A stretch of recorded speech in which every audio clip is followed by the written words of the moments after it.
দীঘার জগন্নাথ মন্দিরের প্রসাদ কি আসলে পাড়ার গজা পেড়া? বিস্ফোরক দাবি শুভেন্দুর। দীঘার জগন্নাথ মন্দির নিয়ে রাজ্য রাজনীতিতে উত্তাপ যেন কমছেই না। এবার মন্দিরের প্রসাদ নিয়ে সরব হলেন রাজ্যের বিরোধী দলনেতা শুভেন্দু অধিকারী।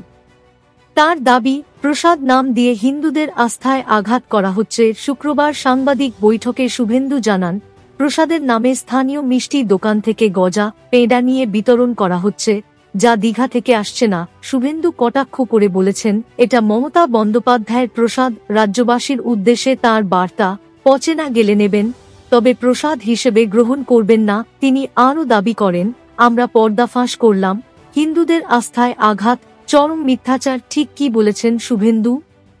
বিরোধী দলনেতা বলেন, জগন্নাথ মহাপ্রভুকে নিয়ে নানা রঙ্গরাজ্যে। আবার তিনি পশ্চিমবঙ্গের হিন্দুদের আস্থায় আঘাত করার জন্য একটি প্যাকেট তৈরির নির্দেশ দিয়েছেন।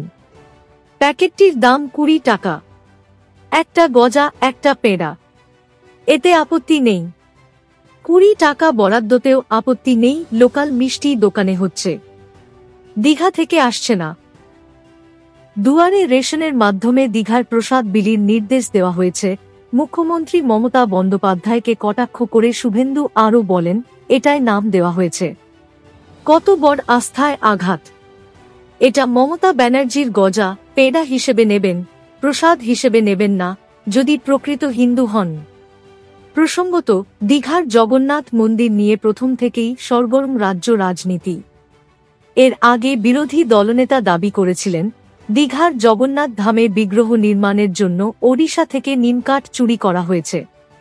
নিমকাঠ বিতর্কে মুখ্যমন্ত্রী মমতা বন্দ্যোপাধ্যায় বলেছিলেন, আমার এত খারাপ অবস্থাও হয়নি যে নিমকাঠ চুরি করতে হবে।